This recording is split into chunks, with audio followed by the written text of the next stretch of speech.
taking any pension as a former governor, could not even take any plot of land. When we went to Bini, I was in Oba of Bini's palace. And the Oba looked at him and said, your integrity is going before you. I have a principle that loathes corruption. Not only that he will not be corrupt, he's incorruptible. And coming into the issue of education, you have heard about sorting, you have heard about sexual harassment. These things are all vestiges of a collapsing and a failing educational system. The reason when lecturers, their take home can no longer take them home, they start looking, especially the ones that may not be as godly as some other ones, they start looking for other ways to make both ends meet. When students do not have lecturers that teach them because their lecturers are doing other businesses, they begin to look for other ways to survive. When my principal was the governor of Anambra State, he first of all returned the schools to their original owners who will manage the school effectively. He put money, do you know, he bought laptops. He digitalized the educational system of Anambra State. As at that time, it was not accidental. They turned and became first. It was not accidental that the university that is in Anambra State today did not join the strike. And when they were asked, they say it was the formula that was built by P2B when he was the governor. So educationally, the corruption is as a result of poverty. It is as a result of not being able to afford what you ought to afford. Talking about the issue of corruption in APC government, one person stealing 109 billion naira, and he's the person that is the custodian of the money. How much will you give education when the person that is the custodian is stealing such amounts? You can see what is going on in budget. They have never budgeted up to 10% in education since their inception. Of course, their leaders are not very good. They are not known to have had certificates. Even the one they have is litigable and pejorable. I don't want to go into the issue of legal because they will accuse me of intimidating them, being a learned gentleman. But what I'm trying to say is that in corruption, APC has failed, PDP has failed. The presidential candidate of PDP was described as the most corrupt person on earth by his own president, written in his own book. Is that the kind of man you would want to come to supervise a corrupt education? I don't want to talk about APC. Another name for APC is corruption, and they cannot fight it because it's become systemic in APC. And I don't want to talk about their presidential candidate that has captured a state like Lagos. So education is not his priority. But when it comes to my principle, like I have told you, we are interested in a digital economy. He started the process in Anambra State, and we are still going to do it. You don't wipe corruption except you fund education, except you make sure that the youths, like I told you, you have to retrain the teachers, you have to retool them, and you have to recertify them. Okay, let me come to Honorable Cletus. I saw him chuckling there. Now, Nigeria has become a major exporter of students to foreign institutions. And when you ask parents and stakeholders, they will tell you it's because of the lack of safe schools. Over $100 billion lost to global market to international educational bodies from Nigeria. So how will your candidate look at the specific plans? What plans does he have to also initiate and enhance safety and security of schools, which is creating this level of exodus of students to other schools outside the country? Yes, security, like you are correct. But let me make this round statement on the issue of parties and ideology. The Nigerian populace is getting wary of politicians who talk about ideology. If any man has no ideology in Nigeria today, it is Peter Obi. If he has no principles, it is Peter Obi. This is a man who was given the spiritual and political heritage of Anambra State by no other person than the late Ikemba. May his soul rest in peace. And the man swore before the Igbo people and said, if I leave this party to collapse, let me and my children see nothing good. He swore. It's on tape. It's on record. We have the record if you want, and we'll play it on air. Now, hardly had he left office than the quest for power's sake, power mongering, drove him to become a vice president to the article he's talking gleefully about today. He was vice presidential candidate. They won in 2019. He'll be discussing now as a vice president.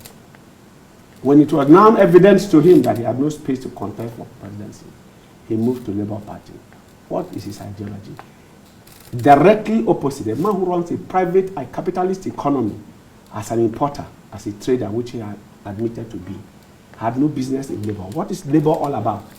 Labour is the first that went on, which he was calling match. What the APC candidate at that time was to join Labour, the Nigerian Labour Congress, on that march when it was time, when they were sitting on no subsidy. So if he's talking about ideology today, one of the biggest problems we have is this lack of ideological standing. Two is that we are not going to get talking about sloganeering, bringing slogans and engaging in labeling. We are going to do this, brain gain, production to. This is just sing-song. We are not into lullabies. We must have to get into the reality of things.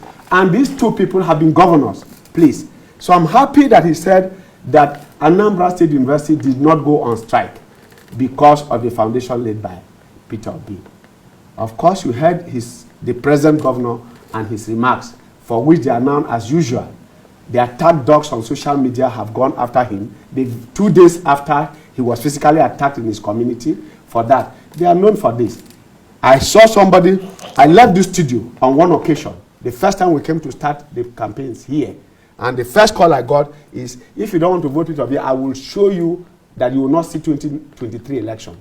I got that message, and the next thing I saw was a young man brandishing a gun and oiling it and sending it to me as a video here and threatening me with that. Now, this is part of the desperation to which we delude and get our supporters into. What has happened in Lagos with Tinubu? What are the reasons of Tinubu, which he said he captured? How do you capture an intellectual group like the Lagos State people? You capture a professor, a pastor, you professor, a senior advocate like Fashola. You capture a democratic spirit, a humanitarian, a radical, a Marxist radical like Aregbesola. You capture them. You capture an intellectual like Fayemi. You capture him, enslave him, and for a man you say did not go to school. And when I hear you say, who are his primary school mates? It makes me laugh. Please, who are the primary school mates of the almighty Afe Babalola? Who are his secondary school mates? I thought you wanted to give me the primary school mates. Give me the ones of fashion. You are a lawyer. Yes. Will you dispute who Afe Babalola? Afe Babalola is not a presidential candidate. No. Must he be a presidential candidate to show you his classmates? When he becomes a presidential candidate, we'll question that. How did he become a senior advocate? No. Question him as a lawyer. No. You're the one saying. Now, it is a very pedestrian argument. Each time I hear this, it's so pedestrian that in 2022, you can leave your house and write WAEC without talking to anybody. Today, is that what he did? Not in 19. Did he ever tell you? No. Tell us about your principal. Wait. Yes. Chicago denied him. We are running out of time. Now, let me not get there. Like I say, it's a very pedestrian argument that has no basis because the courts are there for you to. You are a lawyer. I don't know why you are wasting time on the court of public opinion when there is a traditional. I would have rather liked you to tell me the safety and security measures. Now, on security, you have nothing on that. On security. I started by telling you that you cannot do education, economy, or anything without security. That's why I laid my and I said they are interlinked. And the security architecture that is presently on, you remember that this government has started doing, no government since 1960 has acquired military hardware than this regime. Please cross-check and fact-check this. Show us what we spent on this and what is showing today. Today, as we speak, you are aware that after the Kuje prisons and after the Republican or the Brigade of Guards was attacked, or those officers were attacked, as we speak today, people are driving safely to Kaduna.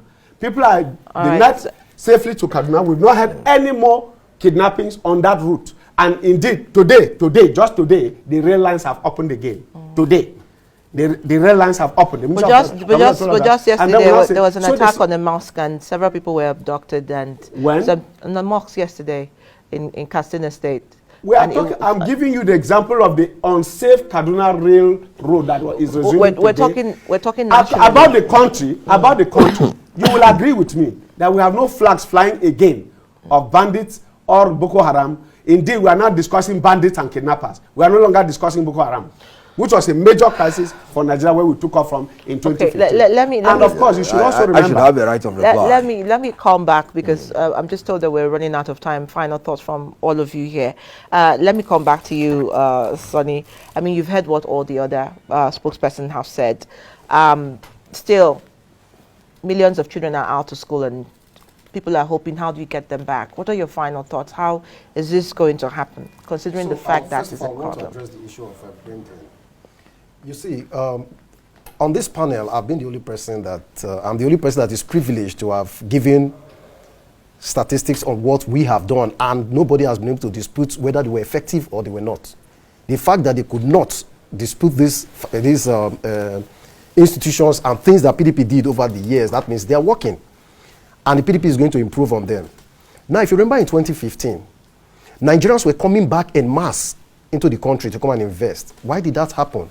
Because Nigeria then was the biggest economy in Africa, and it was the most, it was the fastest growing economy in sub-Saharan Africa, and it was also the fastest growing economy in the world then, one of the fastest growing economies in the world then. So Nigerians were coming back home because there was something of positive going on in the country. Now, if the educational sector, like what Alhaji Atiku Abubakar has planned in his recovery plan, if it's properly achieved, what's going to happen is that there will be a boost in the educational sector. Those things, when we say the Chinese are going back home today, the Indians are making impact back home today, is because their institutions can be at par with what the ones where they are working abroad. So if today, Obafemi Awolowo University, Unilag and Uniben and the rest of them, they are at par with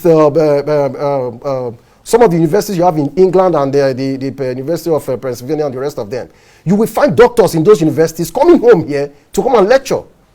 Because why? The facilities are there for them to work with. And the same way people were moving their funds into the country in 2015, you see them coming back into the country. Alhaji Atiku Abubakar is the only person that has a different way of tackling the current situation that will revolutionize what we have now, without mess saying. Then secondly, we're talking about security, how to secure the educational system. Before we left in 2015, there was already a plan in place where the Safe School Initiative was already in progress to be able to keep the schools safe. Now, PDP always come up with agendas, with plans put in place that people can see and they are working. We don't just talk. We don't just give rhetorics and just throw things in the air. You can see them working. We talk about corruption. People say PDP is the only government that has fought corruption. Now we don't know about Labour. They are talking like the APC now. You know, in the past, but the APC has 7 years now. Nothing has happened. PDP were the ones that, talking about institutions, they were the ones that introduced the IPS, the system of payment. So to cut away all those whatever. All right. PDP is the one that introduced the TSA. You don't fight corruption by just shouting. No, you fight corruption by putting institutions in place that will checkmate. Because whether we like it or not, corruption is part of human nature. It will be there for life. In China, people are still corrupt.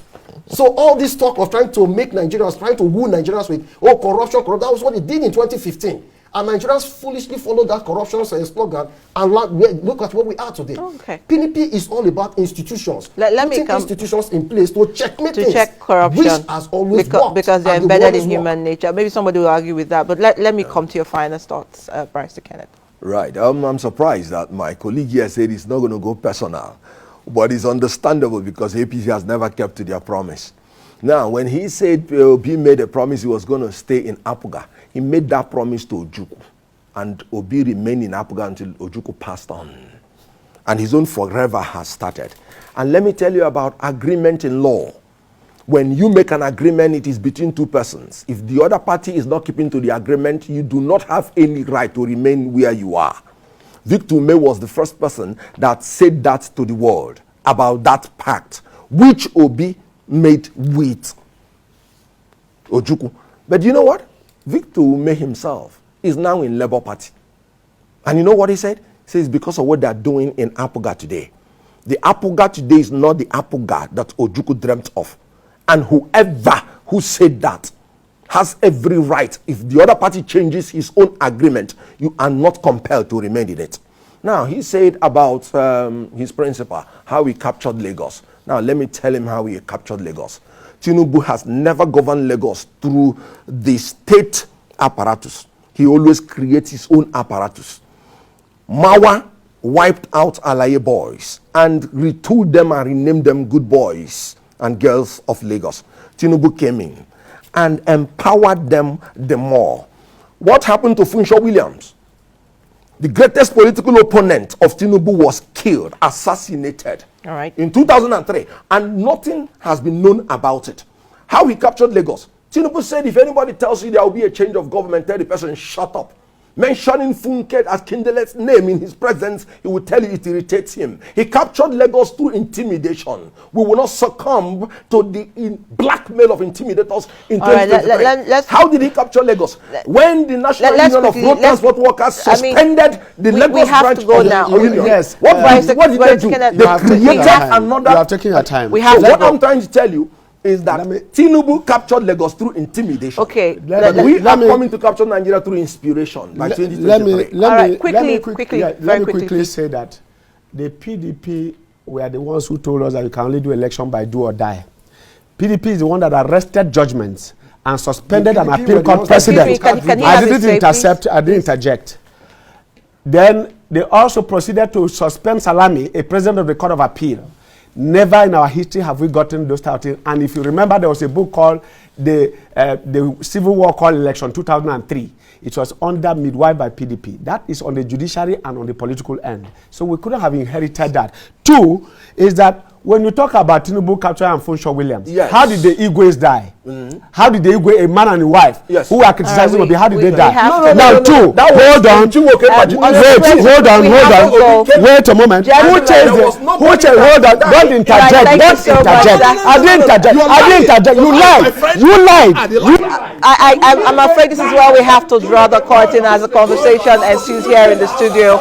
And I've been joined by Honorable Cletus and this is fire by fire, fire by fire. This Kenneth Okonkwo is a strong man.